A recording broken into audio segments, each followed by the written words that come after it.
Sobre Eduardo Souto, fazendo um rápido comentário, ele nasceu em 1882, faleceu em 1942.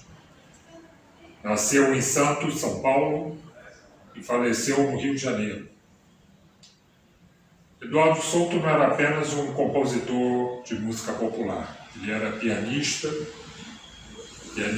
de boa orientação, de boa formação, de muita sensibilidade. Suas obras para piano são obras muito delicadas, de uma delicadeza pianística fora do comum e que, na minha opinião, merece mais divulgação.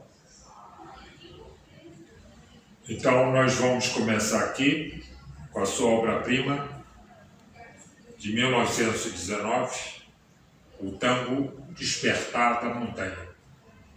Cada obra eu vou mencionando, eu vou anunciando uma por uma, e em algumas obras eu vou comentando alguns fatos que eu acho pertinentes sobre o que será executado. O Despertar da Montanha, tango de Eduardo Souto.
Fazendo contraste com essa obra-prima de Eduardo Souto, que tem um grande cunho show.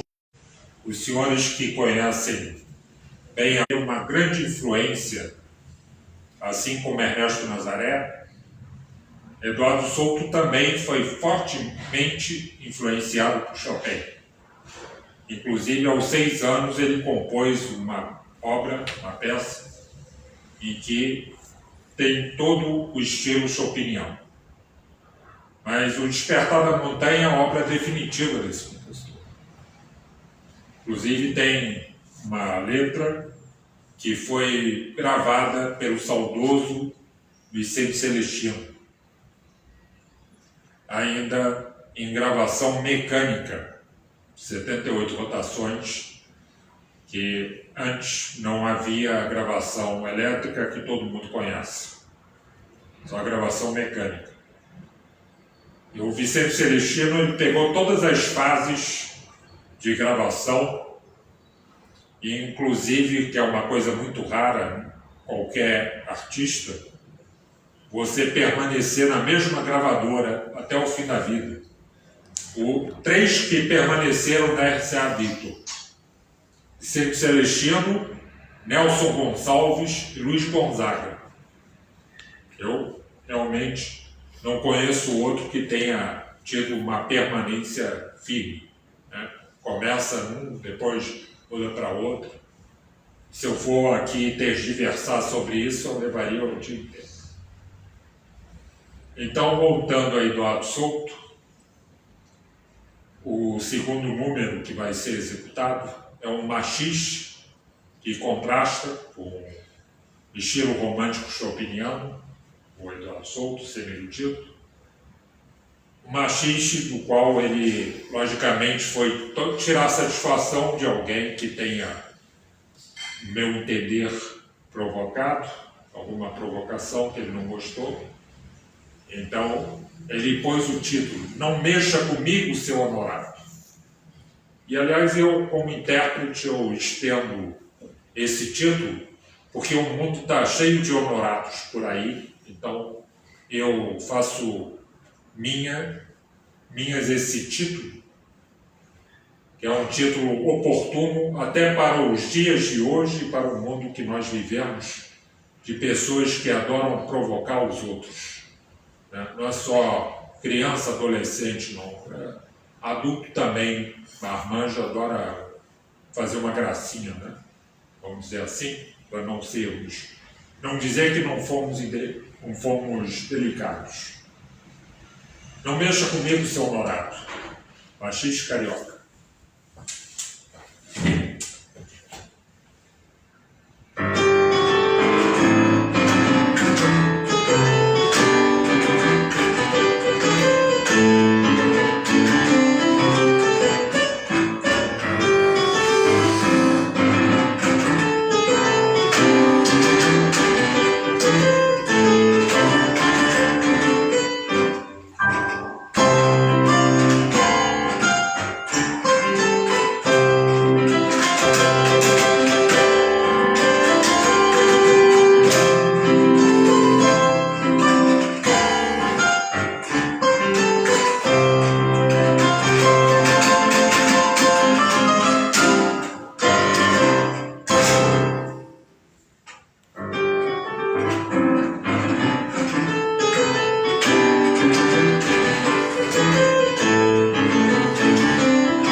machixe bem resolvido, de cunho resoluto, a valsa Visão de Pierrot, uma valsa dolente e tem um cunho até daquela incerteza que eu chamo de schumanniana, em algumas partes.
Próximo número, Carinhosa, Shots.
Do sorriso da mulher nasceram as flores, tambo.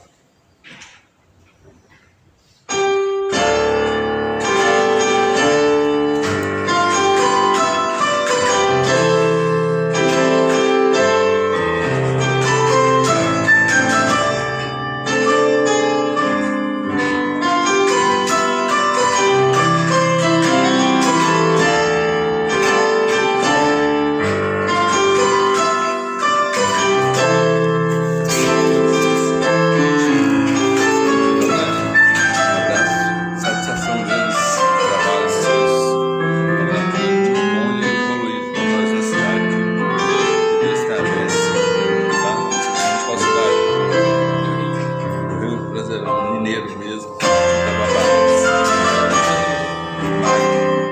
Satisfação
próximo número, para ti dançante, Choro de Eduardo Souto.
No pranto do fadista, fado tango, tonalidade mi menor.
Isto é bom, choro carioca.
Das 4 estações, as valsas, destacamos aqui a valsa Outono, de cunho chopiniano.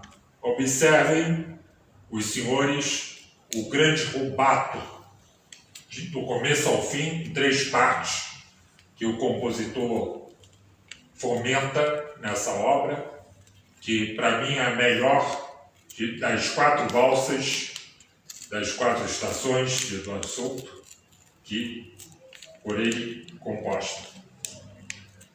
E Chopin, mais uma vez, figura na obra de Eduardo Souto.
Encerrando o concerto Eduardo Souto, O Mundo da Lua, Foxtrot, tonalidade Mi bemol maior.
Licença. Nós músicos também merecemos uma água depois de uma bombada. Muito bem, parabéns.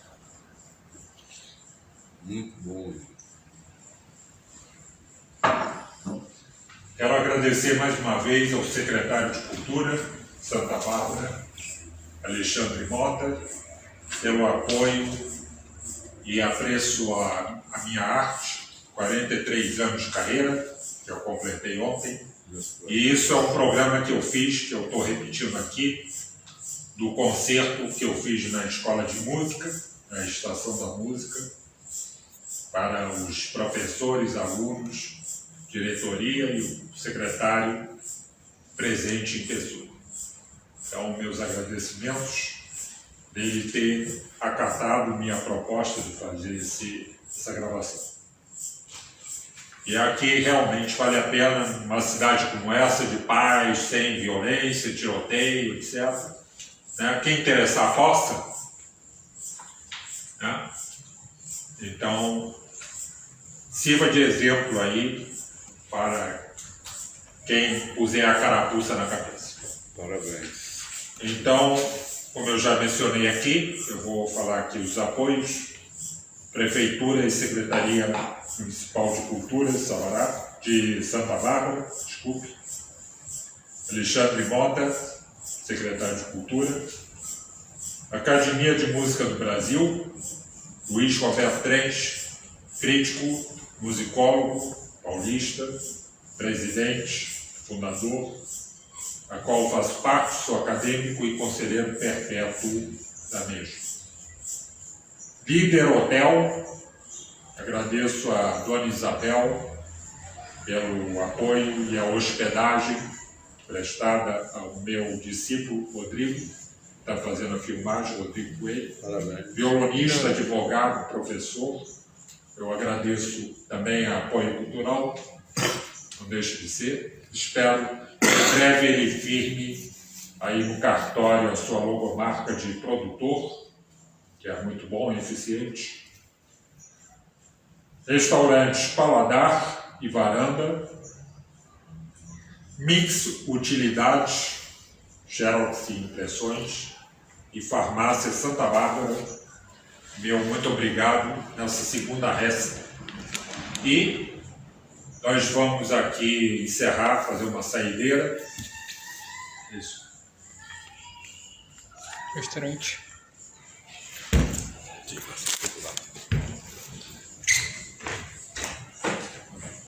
Carro-chefe, eu digo sempre que cada um, fazendo alusão ao saudoso Calbi Peixoto, que não saía de uma apresentação sem encerrar com a Conceição, que era a marketing. Né? Isso é uma cultura errônea que precisa ser mudada. O Ari Barroso já brigava por isso, no show de calouros, na Rádio Tupi, quando o calouro dizia: eu vou cantar de fulano de tal, e esquecia o compositor. Quem foi que queimou pestana, madrugada compondo?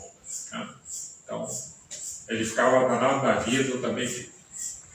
Então vamos mencionar aqui Jair Amorim, o autor de Conceição, que o Calbi Peixoto marcou, que era o carro-chefe dele.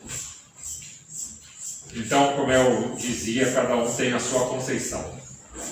E a minha Conceição é Luiz Murroco de Chalca, um grande compositor que era um multifacetado, viajou o mundo todo e veio aqui ao Brasil atuar no Teatro Lírico, antigo Teatro Lírico, fundado em 1852, precedente do Teatro Municipal do Rio de Janeiro, que foi anos depois fundado, 1909. E ele faleceu no Rio de Janeiro, contraiu febre amarela, faleceu aos 40 anos de idade. E essa foi uma das suas últimas obras, por ele composta, dedicada à sua ilustre aluna, Princesa Isabel. E vamos encerrar com a fantasia sobre o hino nacional brasileiro. Eu quero apenas dar aqui uma indireta sobre essa música de cunho breve. Aqueles que ficam aí botando banca em pleno século XXI e me criticando, não só criticando os meus colegas precedentes que já passaram aqui por esse mundo, que foram também censurados, ou tentaram censurar, mas não conseguiram. A Ofélia Nascimento foi a primeira pianista a gravar essa peça em disco e executar em público no centenário da independência do Brasil em 22. Pianista de nome internacional, levou o nome do Brasil como pianista e como professora no conservatório em Paris.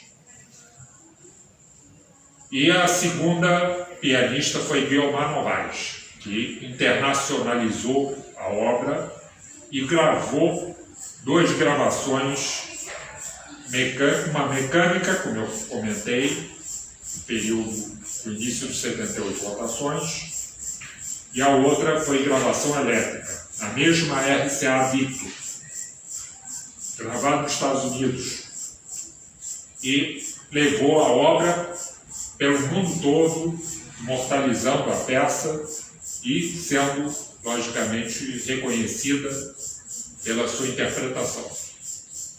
E, logicamente, essas 2 pianistas sofreram, né, as pseudo-ditaduras, que tem uns aí que adoram, né, adoram golpes.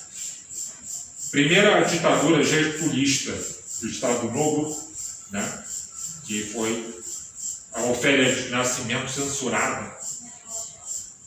Por isso, por causa da execução, por executar a peça, uma peça de cunho pianístico sumamente difícil. E aí foi censurada, teve que acertar no DOPS, da Era Vargas, do Estado Novo, foi uma demanda danada.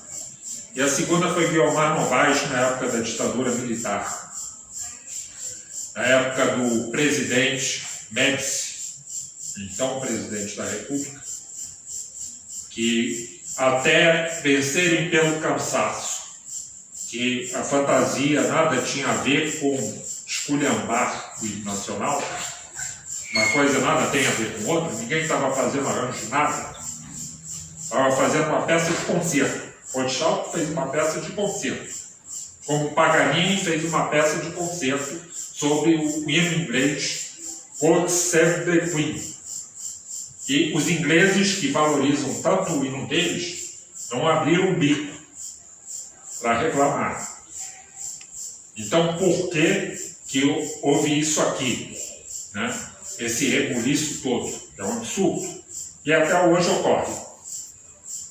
Isso aconteceu comigo também em 2012, mas eu cortei a raiz para não crescer. Eu não vou entrar em méritos aqui. Então, é minha forma de protesto.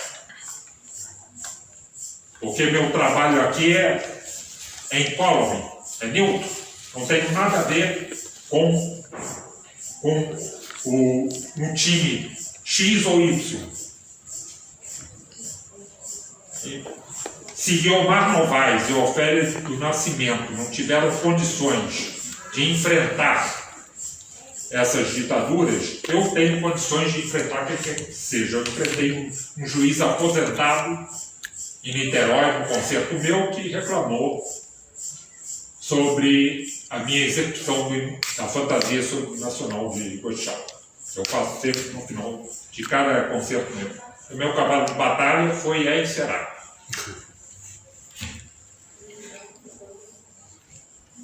E estou falando isso como protesto. E é bom que isso esteja sendo gravado, e faço votos que não seja editado também.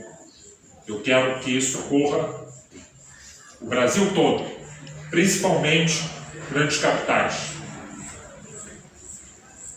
E estou olhando aqui na lente da verdade. Se eu usasse um óculos aqui, eu poderia na ponta do nariz. A quem interessa a posse, e há muitos interessados naquilo que eu estou falando. Existe uma lei aqui que nos dá direito a executar essa peça, que foi sancionada em 1971. 5.770. Os senhores advogados podem consultar aí os autos, os arquivos e companhia e olhar na época do Médici. Mas isso depois de muita discussão, de muito questionamento sobre a questão da execução, de se está avacalhando ou não o hino nacional. Então, meu recado está lá. E, logicamente, numa oportunidade, eu vou fazer uma conferência, eu vou mais fundo nesse loto e vou contar mais coisas, não só sobre a fantasia do hino nacional, como o próprio hino nacional em si. Eu tenho certeza que muita gente faz vista grossa de não saber, inclusive sobre a evolução dos versos do Osório Duque Estrada. E existe uma letra precedente ao do Osório Duque Estrada. O que as pessoas acham que foi sempre os versos dele durante o tempo todo em que foi feito esse hino. E o hino foi composto na época do Império e na abdicação do Pedro I. Então está dado meu recado. Fantasia sobre o hino nacional brasileiro de Luiz Murro Rothschild. Para não haver dúvidas de direitos autorais, etc., eu vou citar aqui o ano 1829-1869. A ECADES da vida, antes que venham cobrar alguma coisa.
Claro, eu sou muito experiência.